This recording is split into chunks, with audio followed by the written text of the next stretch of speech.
कहानी की शुरुआत में हम 1942 का समय देखते हैं। उस समय जापान ने अमेरिका पर हमला किया था और उसके बाद अमेरिका ने तय किया कि वह जापान से किसी भी कीमत पर बदला लेगा। इस मिशन के लिए अमेरिका ने दुनिया के कुछ बड़े एयरक्राफ्ट साउथ पैसिफिक ओशन की तरफ भेजे ताकि वे जापान के एक बड़े एयरबेस को निशाना बना सकें। इन एयरक्राफ्ट में एक एयरक्राफ्ट था जिसमें 3 लोग सफर कर रहे थे। इन 3 लोगों में एक पायलट था जिसका नाम हैरोल्ड था, दूसरा व्यक्ति टोनी था जो बॉम्ब गिराता था और तीसरा जीनी था जो रेडियो ऑपरेटर था।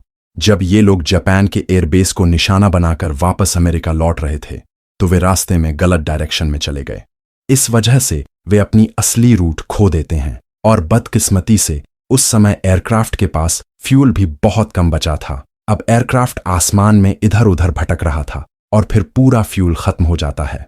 पायलट हैरोल्ड अपने साथियों से कहता है कि उन्हें इस समुंदर में इमरजेंसी लैंडिंग करनी पड़ेगी। इस पर एयरक्राफ्ट समुंदर में गिरता है और तीनों लोग एयरक्राफ्ट से बाहर निकलते हैं, तैरते हुए ऊपर आते हैं और उन्हें एक लाइफ बोट मिलती है। लेकिन उनके पास खाने पीने की कोई चीज नहीं होती क्योंकि सब कुछ एयरक्राफ्ट में ही रह गया था। खतरनाक समुंदर में उन्हें सिर्फ चारों तरफ पानी ही पानी दिखाई देता है। फिर भी उन्हें उम्मीद रहती है कि रेस्क्यू टीम उन्हें ढूंढ लेगी और बचा लेगी। आसमान में एक एयरक्राफ्ट उनके पास से गुजरता है ताकि उन्हें रेस्क्यू किया जा सके, लेकिन वह एयरक्राफ्ट भी आगे निकल जाता है। पायलट हैरोल्ड कहता है कि यह हमारा आखिरी मौका था, अब एयरक्राफ्ट वापस नहीं आएगा, अब हमें अपने आप यहां से निकलने के बारे में सोचना होगा। पायलट हैरोल्ड अपने साथियों से कहता है, हम अब इस समुंदर में फंस गए हैं और दूसरा ऑप्शन बहुत लंबा है, अब अपने जूते उतारो और पानी में डालो। वे सभी अपने जूते पानी में फेंक देते हैं, लेकिन पायलट हैरोल्ड अपने जूते अपने पास रख लेता है। साथी उससे कहते हैं कि वह भी अपने जूते फेंक दे। पायलट हैरोल्ड कहता है, अगर हम में से कोई डूबेगा या बाहर निकल पाएगा तो मैं इन जूतों की मदद से किसी की जान बचा सकता हूं।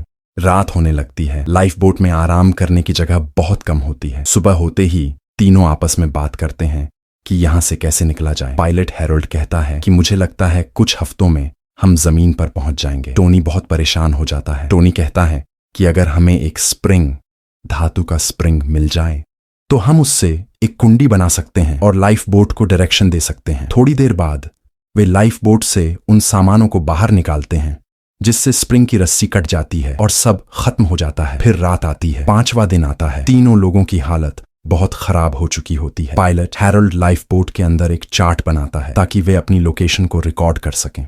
वह कहता है कि हमें लाइफ बोट को हवा के साथ चलाना चाहिए क्योंकि हम जमीन से बहुत दूर जा रहे हैं। फिर वे एक एंकर बनाते हैं ताकि लाइफ बोट हवा की डायरेक्शन के अनुसार आगे बढ़ सके। अब वे दुआ करने लगते हैं। जीनी कहती है कि मैंने अपनी जिंदगी में बहुत गलतियां की हैं, अब मैं सुधार करूंगी। टोनी कहता है कि हमें बारिश चाहिए ताकि हमारी प्यास बुझ सके और उसी रात बारिश होने लगती है। तीनों लोग बारिश का पानी पीकर अपनी प्यास बुझाते हैं। उनके शरीर में ताजगी आती है और जिंदा रहने की उम्मीद लौट आती है। जीनी हैरोल्ड को देखती है और कहती है कि तुम मुझे धैर्य नहीं दिखा रहे क्योंकि तुम इतने शांत हो। बहुत देर तक इंतजार के बाद जीनी को लाइफ बोट के नीचे एक मछली दिखती है। वह जेब से चाकू निकालती है। पायलट हैरोल्ड उसे रोकने की कोशिश करता है क्योंकि लाइफ बोट फट सकती है, लेकिन जीनी चाकू से उस मछली को पकड़ लेती है। वे सब मछली का थोड़ा थोड़ा हिस्सा खा लेते हैं क्योंकि 1 हफ्ते बाद उन्हें पहली बार खाना मिला था। वे बातें करते हैं और फिर रात हो जाती है, लेकिन उसी समय एक खतरनाक शार्क घूमने लगती है। तीनों डर जाते हैं। 15 दिन हो जाते हैं। टोनी को लाइफ बोट पर एक पक्षी दिखाई देता है। जीनी उस पक्षी के पीछे कूद जाती है। पायलट हैरोल्ड भी पानी में कूदकर उस पक्षी को पकड़ लेता है, लेकिन एक शार्क उसके पीछे आ जाती है। फिर भी वह किसी तरह अपनी जान बचाकर लाइफ बोट में वापस आ जाता है और उस दिन उन्हें खाना मिल जाता है। 20 दिन बीत जाते हैं। जीनी गुस्से में हैरोल्ड से कहती है, सब तुम्हारी वजह से हुआ, तुमने एयरक्राफ्ट गलत डायरेक्शन में उड़ाया। पायलट हैरोल्ड कहता है, मैं अपनी गलती मानता हूं, लेकिन अब हमें यहां से निकलने का प्लान बनाना होगा। पायलट हैरोल्ड फिर अपनी बेल्ट निकालता है और उनकी मदद से लाइफ बोट को तेज करने की कोशिश करता है। अब तीनों बहुत कमजोर हो जाते हैं। वे ठीक से बोल भी नहीं पाते क्योंकि उन्हें बहुत भूख और प्यास होती है। फिर बारिश और तूफान आता है। लाइफ बोट पलट जाती है, लेकिन तीनों फिर भी किसी तरह अपनी जान बचा लेते हैं। अगली सुबह उनकी उम्मीदें खत्म हो चुकी होती हैं। वे बहुत तकलीफ में होते हैं।